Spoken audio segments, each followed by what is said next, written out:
ei kuku pallkorv, ei kuku. No nii, kõvasti füüsiliselt lastakse mängida.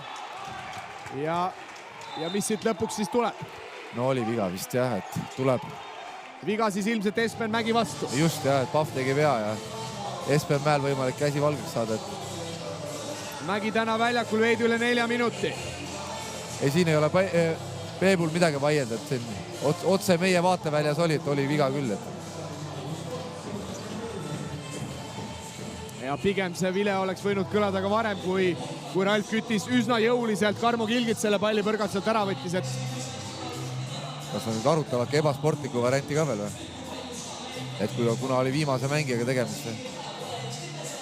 No Margus Pahv, mis seal salata, viimastel hooaegadel nende ebasportlikega on päris populaarne poiss olnud tegelikult liigas. Ei saa seda kahjuks märkimata jätta. No kuidagi peab ju silma jääma, et ja vaatud tulevad üle. Lähevad vaatama, nii et vaatame, mida siis vanemkohtunik Rainis Värv ja noorkohtunik Andris Morodin siin kahe peale välja mõtlevad. No õnneks vähemalt Peep hakkab ennast leidma. Ebasportliku viga viimase mehe reegel, esialgne otsus, tavaline viga väljakul. Palun peakaamera normaalkiirus.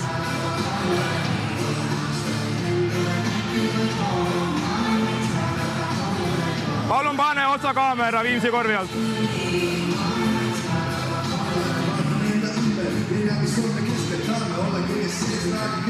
Palun pane see sama kaader nüüd aegluubis.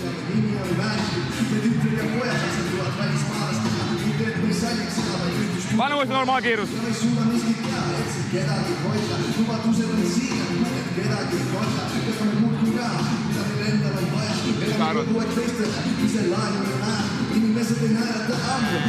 Mina läheks C1-ga.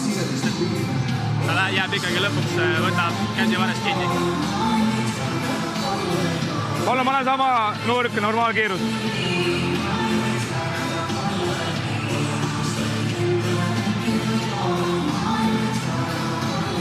Minu jaoks mängija külje peal tekitab külje peal kontakti, ees ei ole ühtegi mängijat, seega minu jaoks ebasportlik viga, kas nõustud?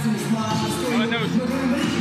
Otsus läheb muutmisele, viimase mehe reegel, kontakt külje pealt, tekitas kontakt pitsetsisse.